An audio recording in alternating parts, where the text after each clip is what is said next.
Bienvenidos, bienvenidas a un programa más de Praxis TV, programa de la Escuela de Filosofía de la Universidad Nacional de Costa Rica. El día de hoy vamos a hablar sobre un libro que vio la luz ya hace un par de años, ¿no? Bueno, 2020, pero octubre por ahí, ¿no? De Sí, señora. 2020, ¿no? Este libro publicado por ACAL llamado Marxismo Negro, pensamiento descolonizador del Caribe anglófono. Y para ello nos acompaña su autor, Daniel Montañez Pico, ¿no? Eh, Decíamos, autor de este libro, buen amigo ya, ¿no?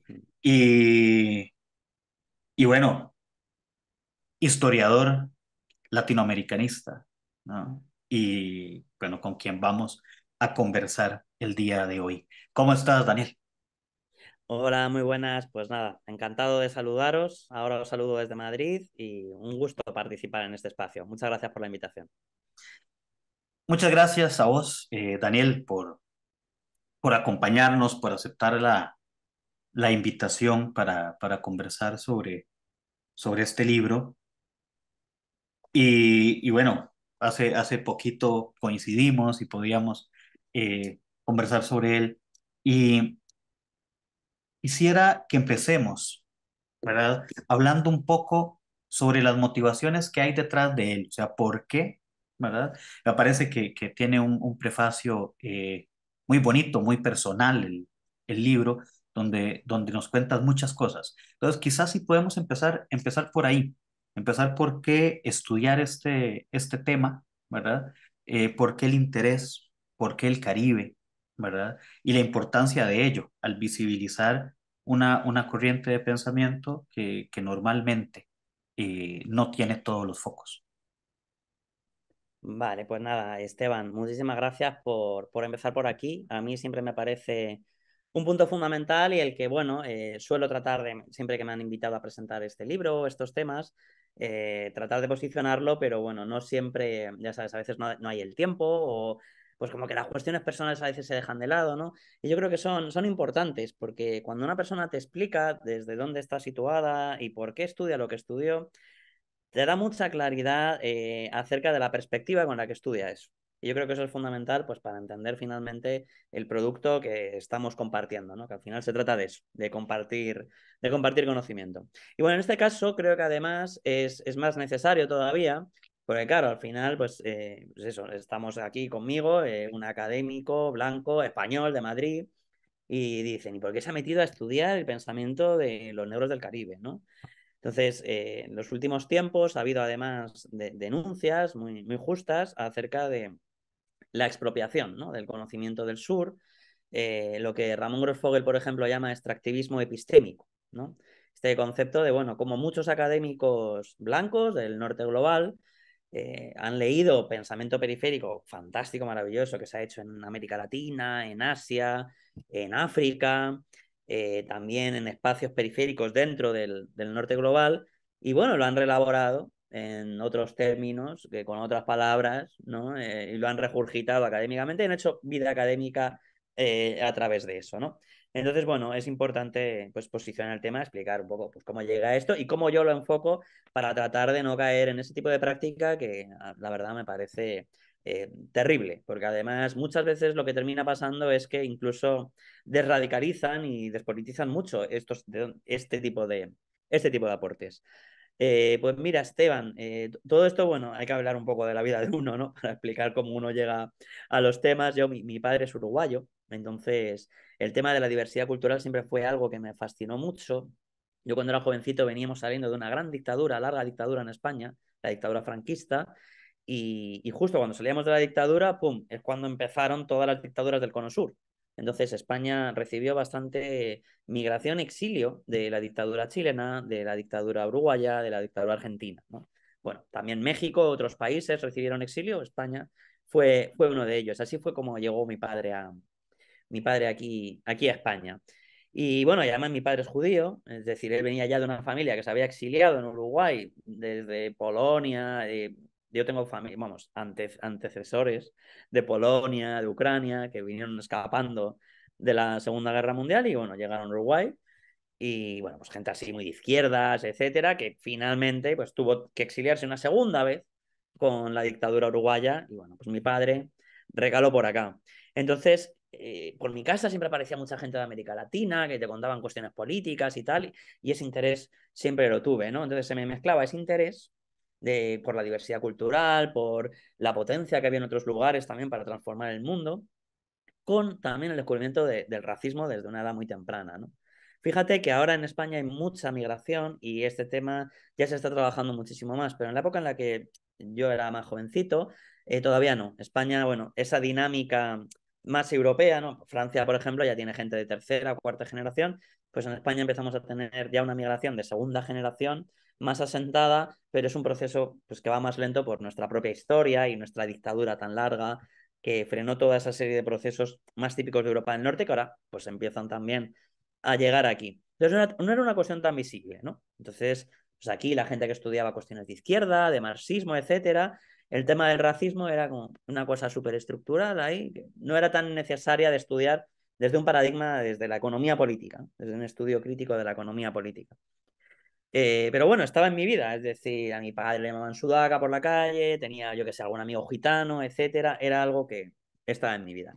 Pero cuando yo de repente empecé ya a abrir más los ojos en torno al interés por la cuestión del racismo desde un punto de vista estructural, fue porque me fui a estudiar a Granada, al sur de España, ¿no? Donde, bueno, ahí hay un montón de movimientos campesinos, es una de las zonas más humildes, más pobres de España, con una estructura de la tierra muy latifundista.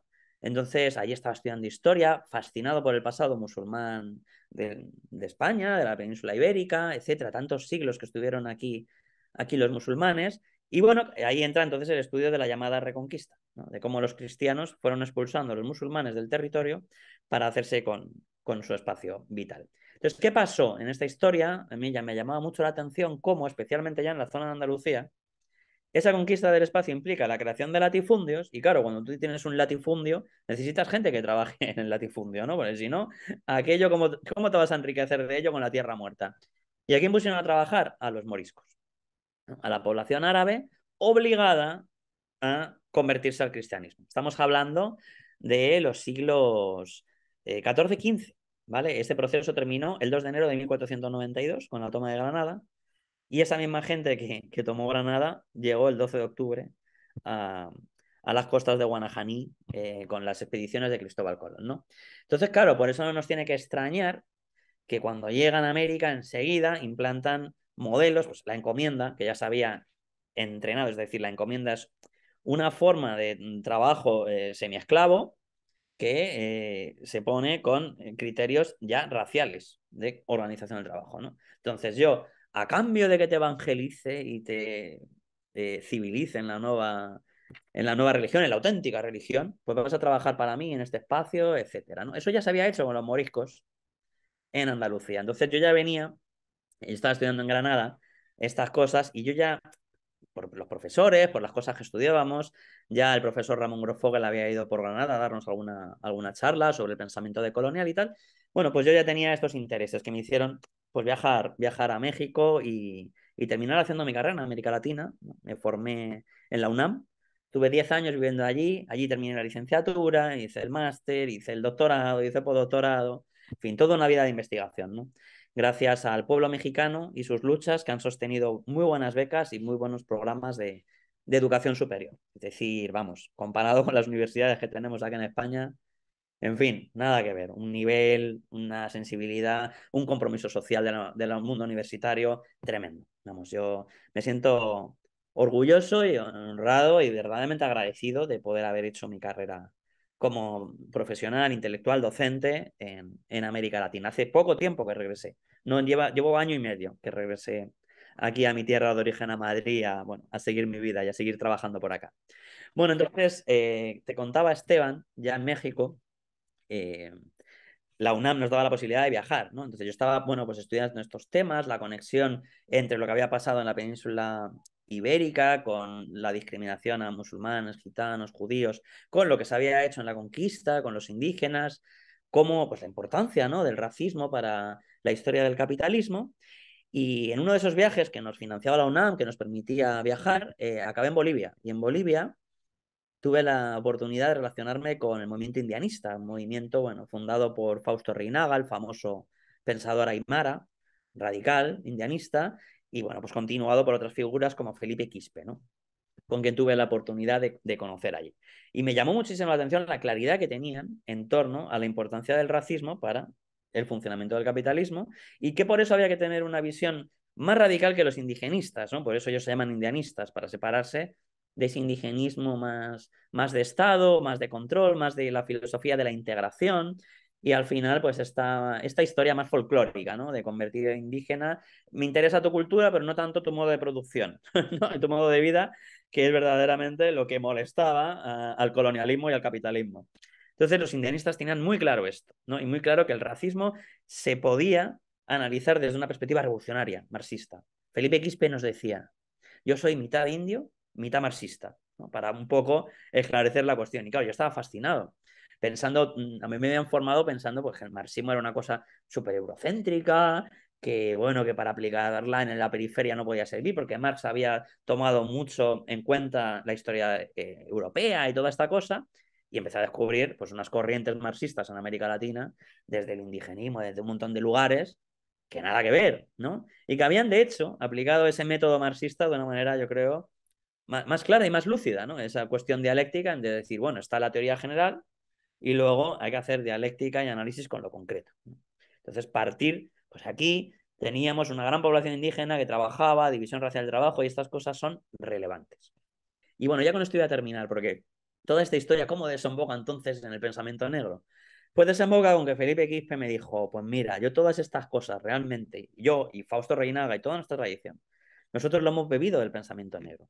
Nosotros, estas ideas han sido gracias a dialogar y a estar leyendo a Frank Fanon, de estar leyendo a los Panteras Negras de Estados Unidos y a esta gente que había pensado el racismo desde un punto de vista marxista, pero más descolonizado, ¿no?, desde un punto de vista más desde la periferia, desde ese movimiento tercermundista tricontinental, que venía del leninismo más crítico de la Tercera Internacional y desembocaba en la Revolución Cubana, ¿no? Bueno, y hay una serie de pensadores negros que han pensado el tema de la raza, súper importantes, pues que nos han apoyado mucho. Entonces, yo ahí dije, vale, a esto me tengo que dedicar el doctorado, me parece fascinante, empecé a leer y bueno, pues de todo el material que encontré, descubrí, bueno, pues que el Caribe y especialmente la parte anglófona del Caribe había sido muy poco trabajada en lengua hispana y que había aportes muy relevantes, ¿no? Entonces, bueno, ya para terminar esta parte, Esteban, yo te diría que mi situación personal es acercarme a este pensamiento para conocer mejor el capitalismo. Es decir, no hay, de veras, en mi acercamiento a este tipo de pensamiento, una posición exotista. Hay un texto muy bonito de René Menil, que es un marxista de francófono de Martinica. Bueno, Martinica ha dado grandes marxistas afrocaribeños como Césaire, como Fanon, ¿no? Y este es un poco menos conocido. También René de Pestre es muy conocido. René Menil es un poco menos conocido, pero bueno, tiene un libro traducido en Fondo de Cultura, muy interesante, de ensayos. Y tiene un ensayo que se llama Sobre el exotismo colonial, ¿no?, de esta forma de interesarte por lo periférico, pero como una manera de decir, ah, mira, es que ahí también a veces piensan, y bueno, como para hacer carrera académica, ¿no?, para hablarle a la gente de, mira, es que en tal lugar hay una cosa. Entonces, hace un análisis muy bonito de cómo ese acercamiento del mundo occidental blanco hacia la periferia, aunque puede parecer muy antropológico también, ¿no?, muy desde la antropología, aunque pueda parecer así de buena onda y tal, escondía también una forma de inferiorizar a estos pueblos, aunque se hiciera un poco desde el mundo, pues las ONGs y desde un paternalismo, digamos, ¿no? Desde él, de hecho, utiliza ese concepto, paternalismo colonial. Él utiliza exotismo colonial y también paternalismo colonial. Y no, para nada, me parece, mi acercamiento es completamente contrario.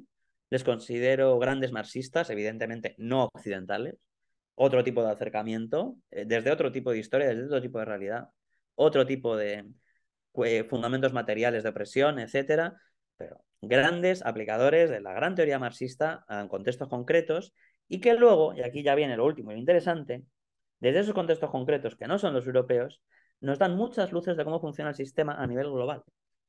Y nos dan luces en el sentido de que desde sus contextos ven cosas que no se ven desde el contexto europeo, ¿vale? Luego ya avanzaremos sobre eso, pero vamos, que sí, que mi acercamiento y mis ganas con este libro de dar a conocer este pensamiento es porque creo que podemos aprender mucho de él, y no solamente las personas negras sobre su propia discriminación, que también evidentemente, sino todas las personas, ¿vale?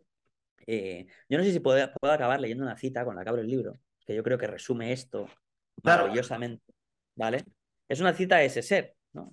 Yo abro el libro con dos citas, una cita de Marx, que es la típica cita del trabajo cuya piel blanca no puede emanciparse allí donde se estigmatiza el trabajo de piel negra, ¿no? Para poner el énfasis de, oye, mira, Marx ya veía que el racismo era una cuestión importante y que no se acababa el capitalismo sin acabar con ese tema, ¿no?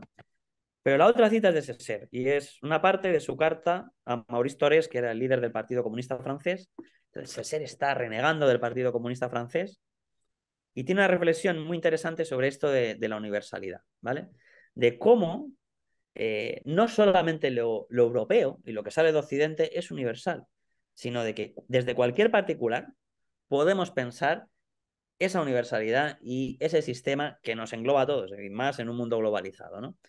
Y cómo para construir ese universal necesitamos atender los diferentes particulares. Bueno, ya sabéis que Césaire es un poeta y lo dice muchísimo mejor que yo. Dice esto Césaire: creo haber dicho lo bastante para que se comprenda que no es ni del marxismo ni del comunismo de lo que reniego, que lo que repruebo es el uso que algunos han hecho del marxismo y del comunismo. Como os decía, está renunciando al Partido Comunista Francés, pero no por ello está renunciando al comunismo y al marxismo. Continúa diciendo: porque quiero que el marxismo y el comunismo estén puestos al servicio de los pueblos negros y no los pueblos negros al servicio del marxismo y del comunismo. Claro, aquí César se está quejando, dice, el Partido Comunista Francés nos está usando, ponen sus intereses primero y no toman en cuenta nuestra realidad. Entonces es importante ahí dar una vuelta, descolonizar aquello, ¿no? Dice César que la doctrina y el movimiento marxista estén hechos para los seres humanos y no los seres humanos para la doctrina o para el movimiento. Entonces ahora César se pregunta, provincianismo, ¿no? Nos dice, ¿me acusaréis de ser un provincianista por plantear esto? Nos dice, en absoluto. Yo no me entierro en un particularismo estrecho, pero tampoco quiero perderme en un universalismo descarnado. Hay dos maneras de perderse: por segregación amurallada en lo particular o por disolución en lo universal. Y aquí viene lo mejor de la cita. Mi concepción de lo universal es la de un universal depositario de todo lo particular, depositario de todos los particulares, profundización y coexistencia de todos los particulares. Entonces este libro tratamos con este esfuerzo, este estudio, de contribuir a esto, de que no se puede crear un universal, una crítica al sistema universal que oprime a la humanidad solamente desde la experiencia histórico-social de Europa. Hay que tomar en cuenta todas las demás. Aquí tenemos un pedacito del Caribe de habla inglesa y tendríamos que aprender de la India, de África, de Asia, de todos lados. En fin, la academia es súper eurocéntrica y poquito a poco, pues yo creo que con estos aportes podremos romper eso y crear una teoría crítica, yo creo que mucho más completa, por decirlo de alguna manera. completamente de acuerdo, Daniel, con esto que nos dices. Y bueno, ya entraremos en los siguientes dos bloques a conversar sobre esto del marxismo negro y algunos de los autores, autoras que mencionas, los que trabajas en el libro, ¿verdad? C.L.R. James, Oliver Cox, Stuart Hall, ¿no? Rhoda Reddock. Entonces, hay bastante de qué hablar, ¿no? Vamos a hacer una primera pausa y ya regresamos a Praxis TV.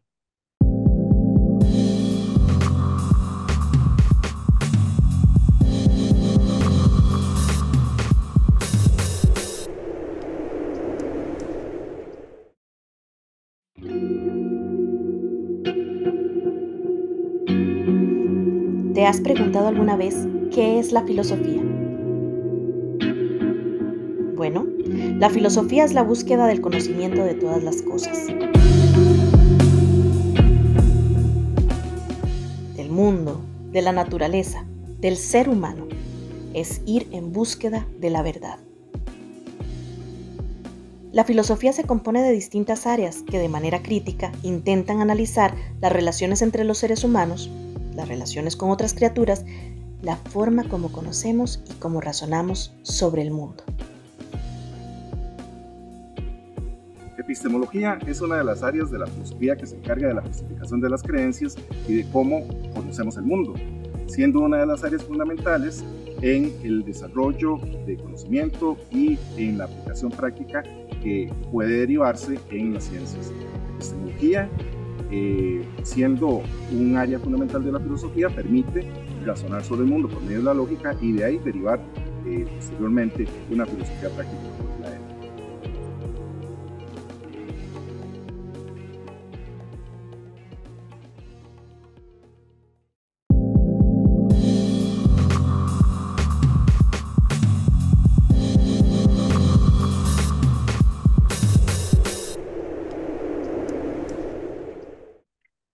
Bienvenidas, bienvenidos de nuevo a Praxis TV, programa de la Escuela de Filosofía de la Universidad Nacional de Costa Rica. Continuamos conversando con Daniel Montañez Pico, autor del libro que hoy nos convoca, este libro de marxismo negro, Pensamiento descolonizador del Caribe anglófono, publicado por la editorial ACAL. Daniel, ya conociendo un poco cómo llegas a este tema y adicionalmente teniendo claro también algo que mencionas y es que el acercamiento que haces busca de todas maneras no caer en las nociones del extractivismo y que más bien el libro sea un potenciador. ¿Mm? ¿Verdad? Que nos ayude a quienes no hemos y a quienes no han podido acercarse tanto a este pensamiento, poder tener la posibilidad de conocerlo, claro, y a partir de ahí, ¿por qué no ampliar todo ese bagaje de conocimiento, claramente? Eh, y lo primero que viene, y que mucho de lo que mencionabas, es, ok, ¿cómo entendemos esto del marxismo negro? ¿O entendemos esta fusión, ¿verdad? Entre este cruce de la teoría marxista con todo el trabajo de grandes pensadores, pensadoras antirracistas que empiezan a trabajar al respecto de esto y le dan este viraje descolonizador, como vos bien lo dices. Vale, pues bueno, gracias Esteban. Aquí seguimos y totalmente, hay mucho trabajo por hacer. Esto es solamente un primer acercamiento. De hecho, yo creo que las personas que puedan profundizar en este tema se darán cuenta de que yo trabajo una parte pequeñita, fíjense, yo trabajo una parte pequeñita de una región pequeñita que es el Caribe inglés, ¿no? Y hay tanto por hacer en esto, ¿no? ¿Cuántas tesis, por ejemplo, imagínate que habrán sobre Platón, Aristóteles, sobre Kant, sobre Hegel? Millones, ¿no? Sobre estos autores encuentras 2, 3 trabajos, ¿no? Es decir, y son tremendos autores, autoras, ¿no? Entonces hay mucho trabajo por hacer y bueno, pues yo espero que este tipo de trabajos puedan animar, por supuesto, esto es simplemente un pequeño aporte en un mar inmenso de cosas que hay que hacer para descolonizar el pensamiento y la academia. Bien, pues voy a comentar un poco el tema ya desde una perspectiva un poco más teórica de esto del marxismo negro, ¿no? El título del libro, de hecho, es un homenaje a un libro que se publica en los años 80, a principios de los años 80, concretamente en 1983 se publica Marxismo Negro de Cedric Robinson, ¿no? Entonces yo cuando empecé a investigar todos estos temas, pues claro, una de las cosas era, bueno, trabajar fuentes, ¿no? Trabajar a estos autores antirracistas y tal, pero también quería trabajar un poco el plano teórico en el sentido de cómo trabajar con estas fuentes, quienes hayan hecho un trabajo parecido anteriormente, etcétera, ¿no? Las cosas que hay que hacer en una investigación. Entonces, bueno, encontré este grandísimo libro de Cedric Robinson que se llama Marxismo Negro, The Making of the Black Radical Tradition, la creación de la tradición negra radical. Es un libro traducido, de hecho, bueno, el mío salió en 2020, está saliendo en 2021. La traducción, el libro es de 1983. Traducción al castellano está libre en internet por traficantes de sueños que tienen liberado el PDF. Pueden acercarse a esta fantástica obra, ¿no?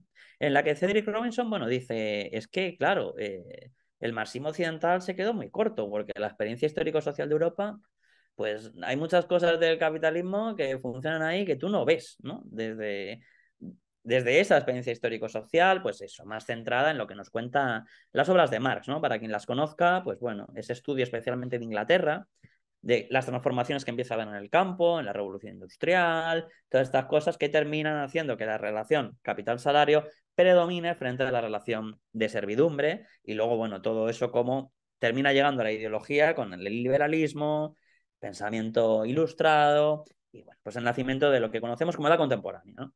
Entonces, claro, Marx en realidad, y esto Robinson, aunque es muy crítico de Marx, lo tiene que reconocer, sí toma en cuenta que hay una afuera y que hay una periferia y que el capitalismo es un sistema mundial y que esas industrias pues son industrias gracias al capítulo de acumulación originaria que tiene el capital, ¿no? Dice, bueno, todo esto se hace gracias al expolio de las Américas, de Asia, la mano de obra esclava, etcétera, y eso, sin eso, el capitalismo en Europa no se desarrolla, ¿no? ¿Cómo vas a liberar mano de obra? ¿Cómo vas a vestir a los obreros, alimentarles, etcétera? Necesitas el aporte del expolio, ¿no? De las colonias. Y esto Marx lo dice. ¿Qué pasa? Es verdad que no lo desarrolla mucho.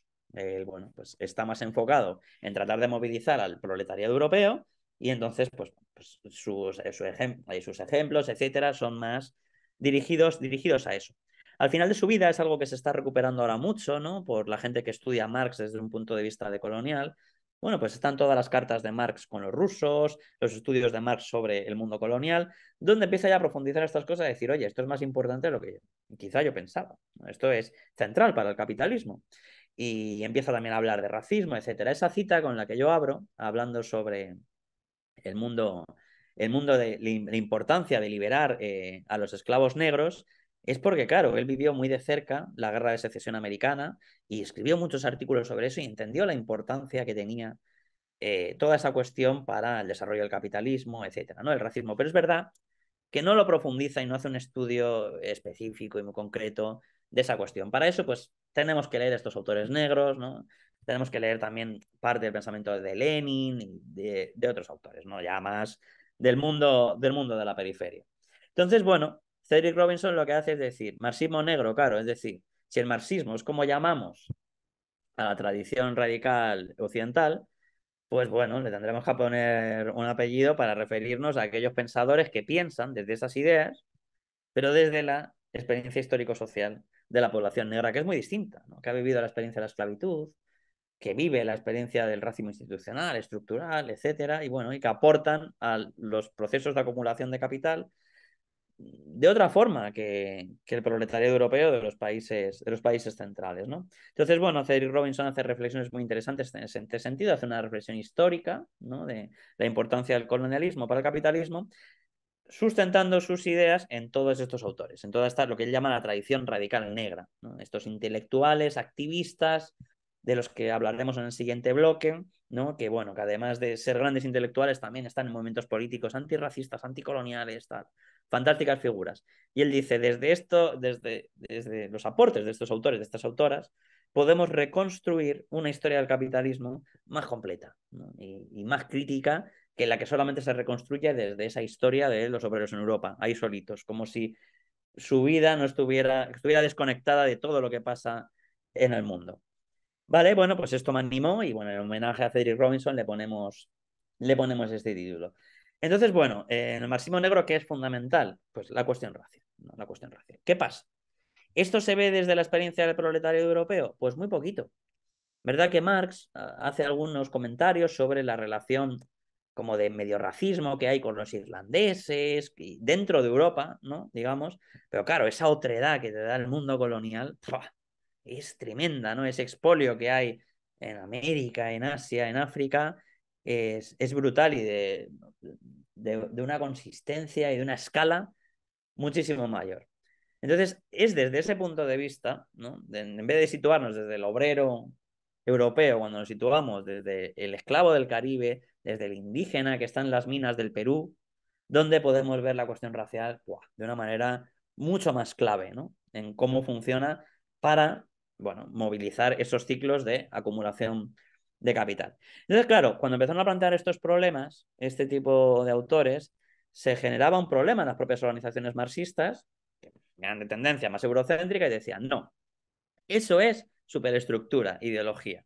eso no nos sirve para organizar una teoría revolucionaria. Todo lo contrario, nos separa. No hablemos de racismo. Eso es ideología burguesa. Y claro, estos pensadores activistas negros, negras, lo que dicen, pero ¿cómo que burguesa? También los obreros, hay racismo intraobrero. Es decir, están pagando menos a los obreros racializados. Es decir, el racismo está funcionando de una manera estructural, no solamente ideológica. La ideología, al final, lo que hace es justificar ese fundamento material. Entonces, claro, este tipo de autores dicen, lo que tenemos que hacer es ir a estudiar los fundamentos materiales del racismo. Y ahí nos aparece el colonialismo y un montón de procesos de división racial del trabajo, etcétera, que es necesario estudiar para entender cómo funciona el capitalismo a nivel global, e incluso la división internacional del trabajo. Entonces, nos interesa como marxistas, ¿no? Decían estos fantásticos autores negros, esa dimensión estructural del racismo. Y no solamente pues que vayas por la calle y te llamen negro de mierda o te salgas en los medios de comunicación de manera que se rían de ti, etcétera. Eso nos duele muchísimo y hay que luchar contra ello también. No hay una división clara entre estructura y superestructura. En esto Marx era muy claro. Pero también nos interesan los fundamentos materiales, ¿no? Y no solo fijarnos en eso. Porque si no pareciera que el racismo puede desaparecer simplemente por atacar el plano ideológico. Y no, cuidado. Eso puede, es decir, como dice Eduardo Bonilla Silva, un fantástico autor contemporáneo puertorriqueño, que estudia temas de racismo estructural, él dice, puede haber racismo sin racistas. Cuidado con eso. Sin gente que te insulte por la calle, con la televisión súper multicultural y todo lo que tú quieras, y luego seguir habiendo división racial del trabajo, menor acceso a la educación, a la sanidad, salarial, etcétera, ¿no? Entonces, cuidado con eso. Es decir, puede seguir funcionando como un principio divisor de la clase trabajadora. Que eso al capitalismo le viene estupendamente. Entonces, ¿qué pasa?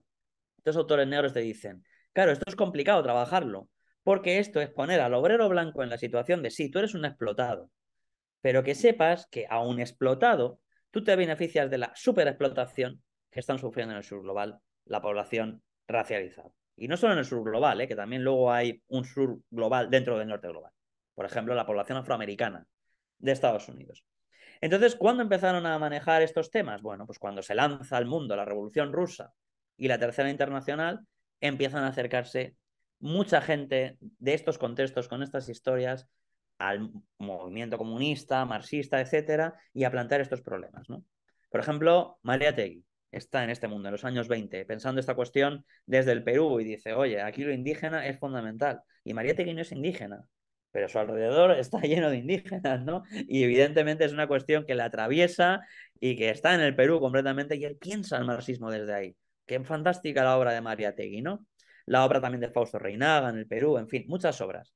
Y bueno, ya en el mundo más afro, hubo un autor fantástico que no es caribeño, pero bueno, luego hablaré de los caribeños, os voy a presentar a uno que acabamos de traducir su libro. Es este libro de Harry Haywood, El bolchevique negro.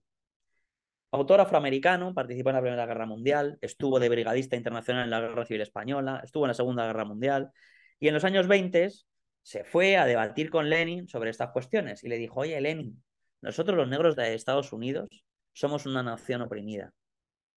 ¿Por qué? Porque todo lo que tú nos cuentas de cómo funciona el imperialismo y la importancia de lo que hoy llamamos el sur global, que en la época de Lenin, bueno, pues se llamaba periferia, o todavía no se llamaba tercer mundo, ¿no? Las naciones colonizadas, ¿no? Él ponía mucho énfasis en la importancia que la descolonización tenía para acabar con el capitalismo, ¿no? Porque era la periferia la que proporciona materias primas y mano de obra barata para el desarrollo del capitalismo en el norte.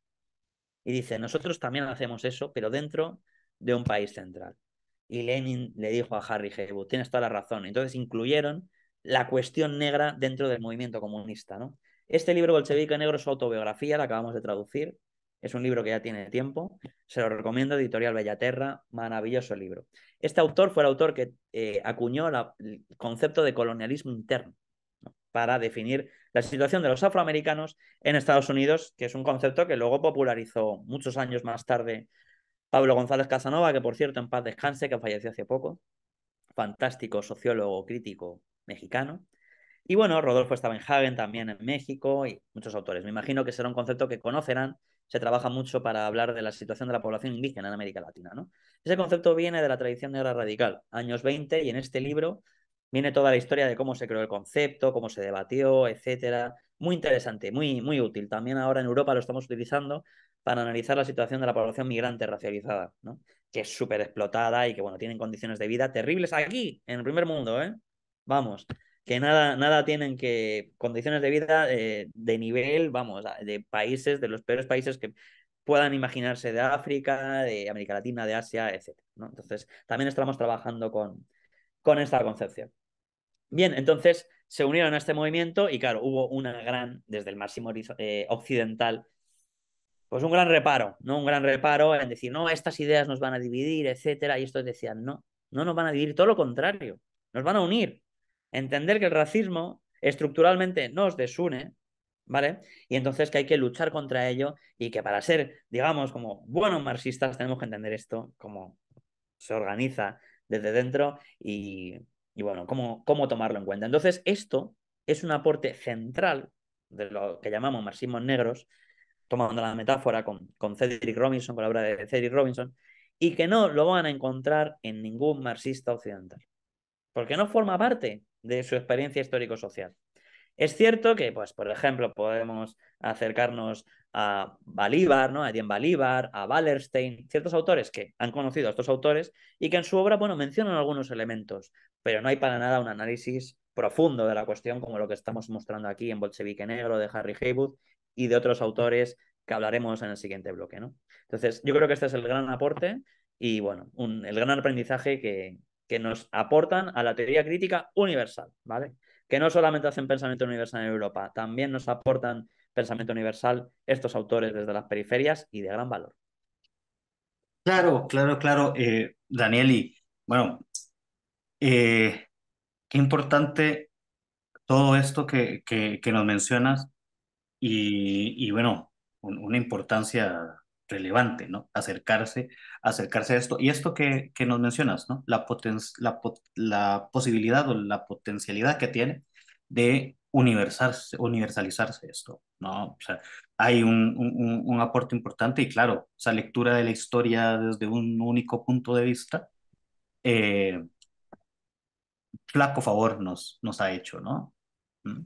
Eh, Vamos a hacer un nuevo bloque y ya en el bloque final vendremos a hablar sobre algunas de las autoras que vos nos mencionas en el texto. Vale mencionar que el libro está compuesto, digamos, por capítulos que van desarrollando el pensamiento de cada uno de estos autores y también lo que vuelve todavía más valioso el trabajo que has hecho.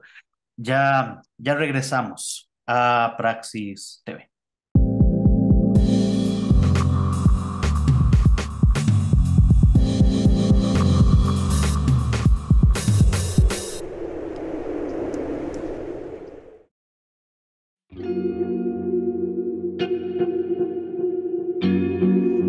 ¿Te has preguntado alguna vez qué es la filosofía? Bueno, la filosofía es la búsqueda del conocimiento de todas las cosas. Del mundo, de la naturaleza, del ser humano. Es ir en búsqueda de la verdad.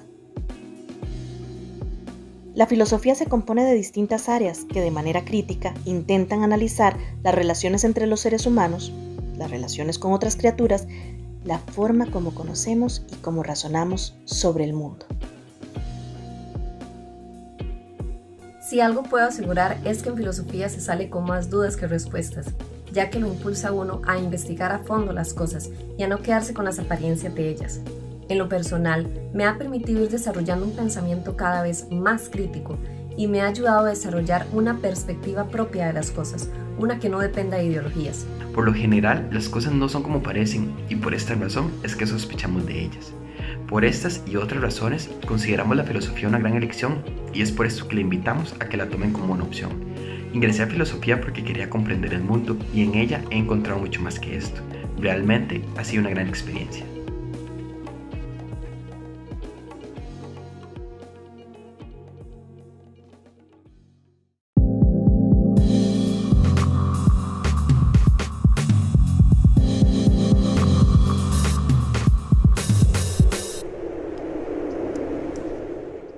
Bienvenidas, bienvenidos de nuevo a Praxis TV, programa de la Escuela de Filosofía de la Universidad Nacional de Costa Rica. Y continuamos conversando con Daniel Montañez Pico sobre su libro Marxismo Negro, publicación del año 2020 de la editorial ACAL. Y Daniel, mencionábamos ya hacia el cierre pasado la composición del libro y el trabajo que has hecho, ¿no? Para ir detallando el pensamiento de diversas figuras prominentes de este pensamiento descolonizador del Caribe anglófono. Y bueno, también mencionábamos en el corte la relevancia que esto puede tener y el impacto que podría tener en miras a la universidad que quisiéramos. ¿M? Eh, Donde no solamente en una o en otra materia se hable sobre esto, sino que haya la posibilidad de que se vuelva una parte importante, ¿no? De lo que se estudia en nuestras universidades, que replica mucho ese conocimiento eurocéntrico, blanco, etcétera, ¿no? Eh, y bueno, Daniel, vos en este libro desarrollas algunos elementos, bueno, nos presentas algunos elementos que estos autores plantean y cómo reflexionan sobre temas como el capitalismo, como la esclavitud, como la economía de plantación, ¿verdad? Sobre los estudios culturales, autores como Stuart Hall o, ¿verdad? Que ya mencionábamos, C.L.R. James, aquel libro bellísimo de los jacobinos negros, ¿verdad? O sea, hay una cantidad de información acá. A ver, además el libro es grande, el libro es extenso, sus 400 y resto de páginas, ¿no? Y claro, en 15 minutos no vamos a poder abordar todo, pero quizás sí, si hablamos un poco sobre algunos de estos elementos que componen el libro, de estos autores, de esas autoras, ¿verdad? Y bueno, que nos quedemos también con buena gana de leerlo, de buscarlo y de que además sea fuente eh, de buena información y de acercamiento a este pensamiento, ¿no? Vale, gracias Esteban. Pues sí, yo creo que es completamente relevante el tema de descolonizar la universidad. No estábamos hablando como, bueno, imagínate una universidad en Costa Rica, ¿no? Y que todo lo que se lea venga de Europa. ¿Y tú cómo vas a entender bien Costa Rica? Si todo lo que lees viene de un lugar que no es Costa Rica. Pues hace otro clima, ha habido otras movidas sociales, etcétera. Es decir, no se trata aquí de desterrar el pensamiento europeo, sino de ponerlo en su lugar. Que hay muchísimo más pensamiento por todo el mundo y que en las universidades tenemos que recoger eso para crear un conocimiento científico de mayor calidad. ¿Vale? No podemos hacer ciencia solo desde un lugar, por favor. Eso no es ciencia. Tú no puedes entender vuestra situación estructural, social, etcétera, que tienen en Costa Rica pensando desde Aristóteles, que vivió en la antigua Grecia, por favor. Yo no digo que no lo leamos, evidentemente hay que trabajar los autores europeos, que son fantásticos, pero también hay que conocer a los otros. Y ahí hay mucho trabajo por hacer y bueno, nos falta mucho por hacer, de verdad, y también pues, tratar de forzar un poco a la universidad, de decir, oye, no podemos ser tan eurocéntricos, necesitamos comprender el mundo de manera más cabal, por favor. Así que bueno, ¿qué podemos encontrar en mi pequeño aporte para poder aportar a esta grandiosa tarea? Pues algunos autores, autoras del Caribe de habla inglesa, de los que os puedo contar un poco, ¿no? Nos abrimos el libro hablando, analizando a un autor fantástico. A ver, tengo el índice por acá. Sí. Oliver Cox, súper poco conocido. Bien. Qué lástima que este autor no sea poco conocido. Es un sociólogo de Trinidad y Tobago, negro, que gran parte de su vida la pasa en Estados Unidos, ¿vale? Haciendo sociología. Entonces, él hace sociología del racismo, tiene una visión estructural del racismo, lo que estábamos hablando en el anterior bloque.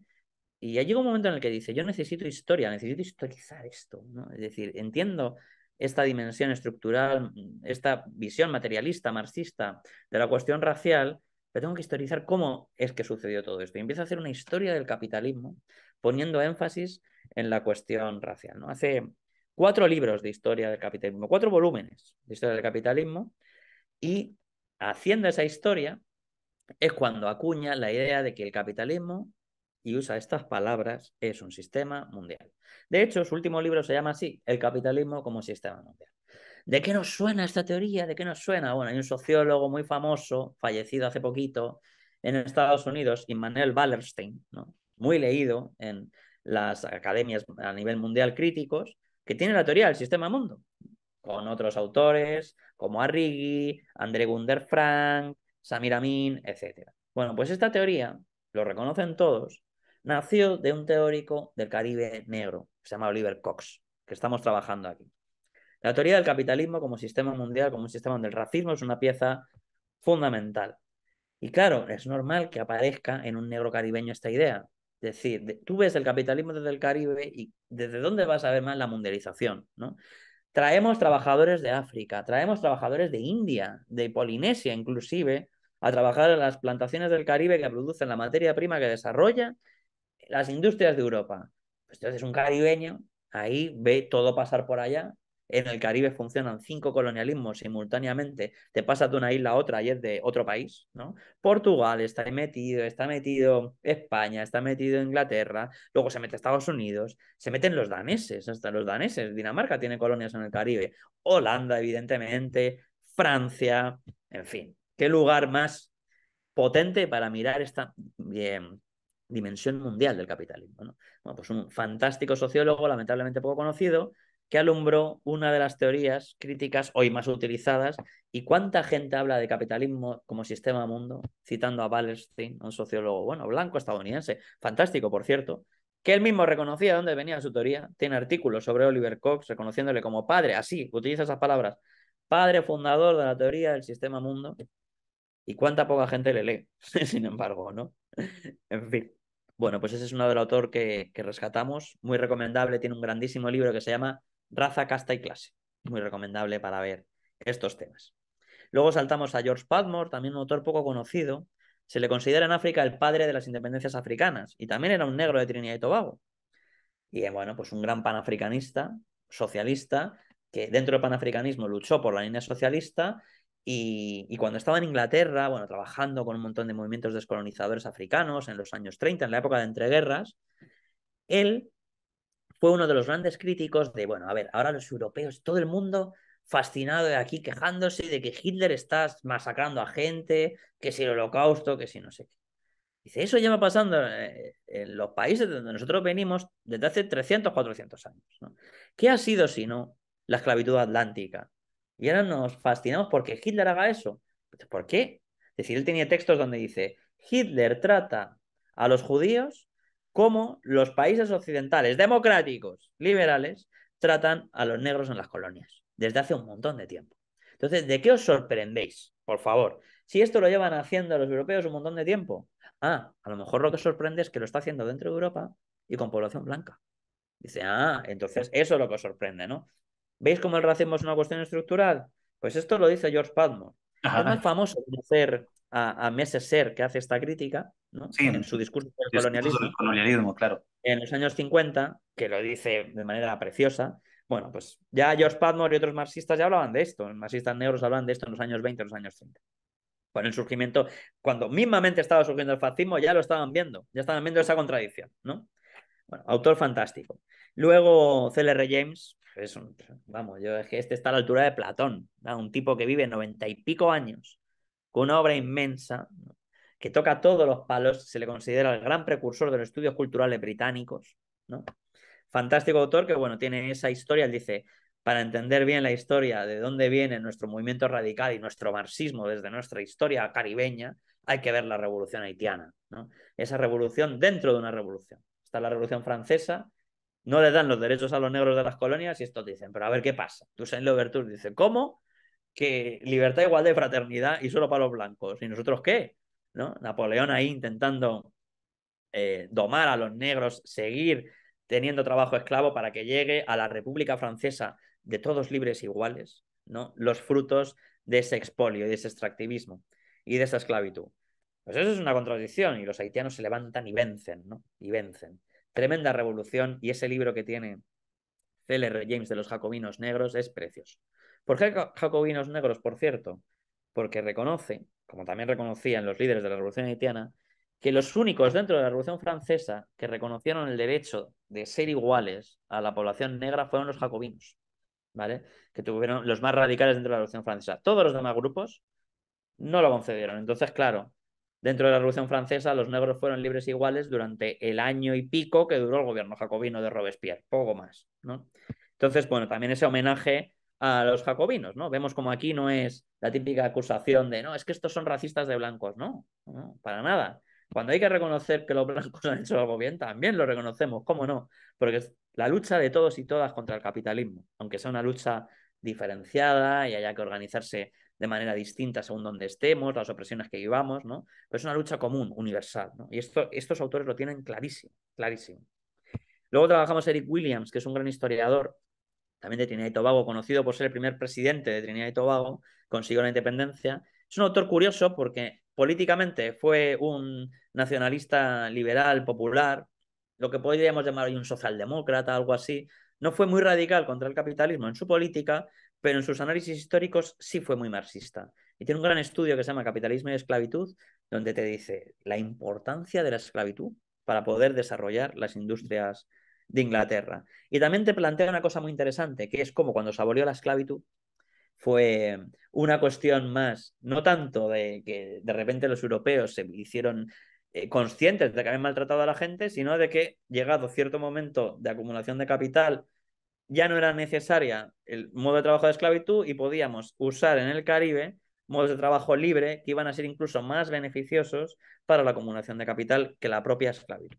Es decir, aquí no hubo nada de humanitarismo. Eso es un cuento, nos dice. Aquí hubo decisiones económicas de los capitalistas para tener más beneficio. Bueno, librazo.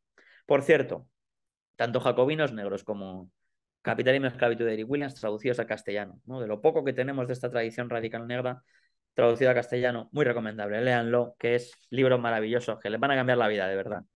Y luego, bueno, ya resumiendo, trabajamos la teoría de la economía de plantación, un pensamiento crítico muy interesante porque estaba en la época de la teoría de la dependencia latinoamericana, muy conocida la continental, pero no tanto la caribeña. Entonces, aquí hay autores como Judith Best, George Perford, que hablan de, para pensar la estructura del capitalismo dependiente de América Latina y específicamente de la región Caribe, es necesario meternos a estudiar muy bien cómo funcionaban las plantaciones y cómo, aunque ya no haya esclavitud, la estructura de la plantación sigue dominando la economía caribeña, ¿no? Ahí hay estudios, por ejemplo, actuales que siguen estas tendencias, como los estudios de Emilio Pantojas, que plantean que la economía turística caribeña de estos países del Caribe anglófono sigue siendo una economía de plantación. Es decir, al final los capitales son extranjeros, el territorio es completamente en manos de unos pocos capitales blancos, la mano de obra sigue siendo negra, lo único que ahora en vez de estar cultivando grandes plantaciones, bueno, pues están al servicio del turismo de las clases medias occidentales, ¿no? Tremendo, tremendo. Como la cultura del extractivismo sigue, aunque cambie el formato del extractivismo.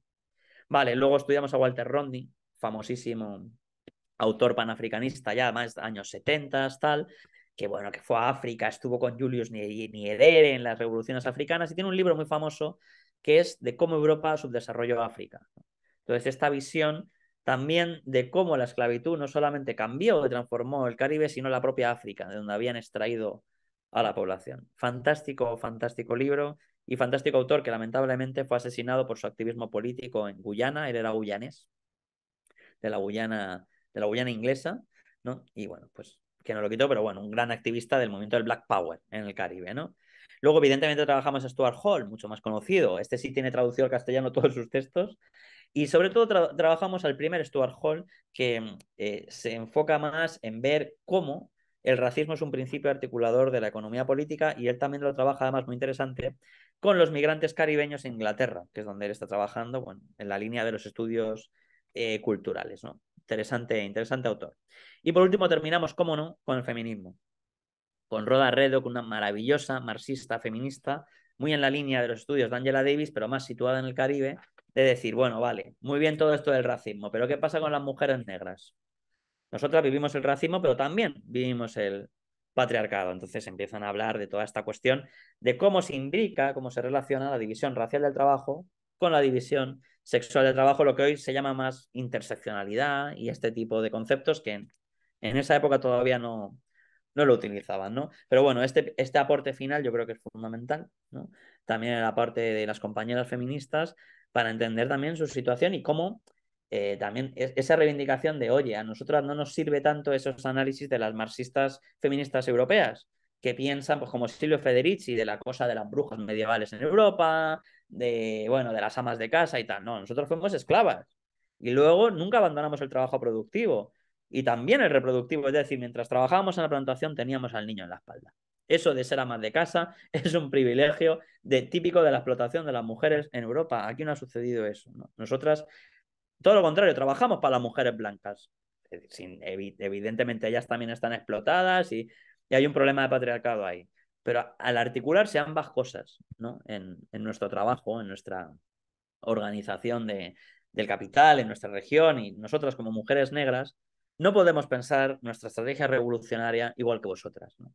Y en ese sentido, nuestra alianza también con los compañeros negros, aunque tengamos problemas con ellos también de patriarcado, es esencial, porque compartimos esa división racial del trabajo. Entonces, bueno, ahí aparecen una serie de dilemas y de cuestiones muy, muy, muy interesantes. Y bueno, Esteban, muy resumido, es lo que te podría contar un poco de algunos aportes que estamos trabajando de estos grandísimos autores y autoras que nos enseñan a pensar el mundo de una manera mucho más compleja y crítica. Bien, Daniel, muchísimas gracias. Un libro recomendadísimo. Quienes puedan buscarlo, acá a Costa Rica llegan títulos de ACAL. Entonces, muy agradecido, Daniel, por conversar el día de hoy, y espero que todas y todos hayan disfrutado tanto como yo esta conversación, escucharte hablar sobre este libro. Y espero vernos pronto, ¿no? Por supuesto. Y bueno, el día de hoy nos vamos con esta canción de el artista costarricense Nesta, y esto que se llama No hay prisa. Hasta la próxima. Chao.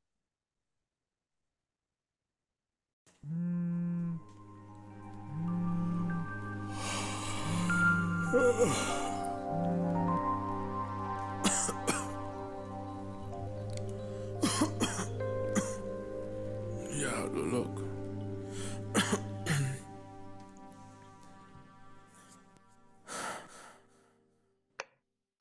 Son muchas noches sin dormir mirando un techo. Me pregunto qué diablos he hecho. ¿Por qué tanto dolor dentro del pecho? ¿Por qué tantas culebras al acecho? Decidí como siempre el camino estrecho. A mis errores les saqué el provecho. Sé muy bien que lo que siembro lo cosecho. Y me preguntan si estoy satisfecho. Yo, si te digo que sí miento. No he entregado ni siquiera el 10%.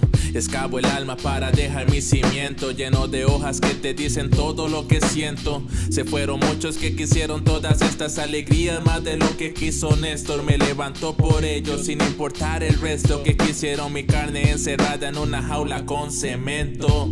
Si quiere pongan el pie, que antes de caer al piso se los partiré en tres. Fui forjado en oro por heridas que tú no ves, por las cruces que cargan los corazones nobles. Yo, y si me aparto, tengo muy claro que hay cosas que nunca las comparto. Evito el mal rato a solas en mi cuarto, al borde del infarto, porque de todo esto me sentía harto.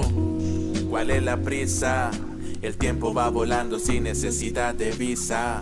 ¿Cómo? Como la brisa, que lleva historias vivas que te devuelven y frisan. Volviendo de las cenizas, el camino a la gloria siempre está lleno de espinas, que también las esquivas, depende de que decidas y hayas aprendido de todo lo que pasó en tu esquina. Bro, ya tengo mi rato en esto, y a pesar de que a veces me siento tan molesto, te juro que al que me tiré nunca le contesto. En mi contexto solo estoy en busca del sustento y de sentirme contento. Yo, esto no es para ti, es para mí. Veo los frutos de las semillas que repartí, sudor y lágrimas de todo lo que ayer sufrí, que escondí en versos con sangre y te los ofrecí. Si quieren pueden juzgarme, pero he creado cosas donde no creyó nadie, directo de la tierra donde no te creen nadie. A punta de rapeo les demostré que soy alguien. ¿Cuál es la prisa? El tiempo va volando sin necesidad de visa. Como como la brisa que lleva historias vivas que te devuelven y frisan.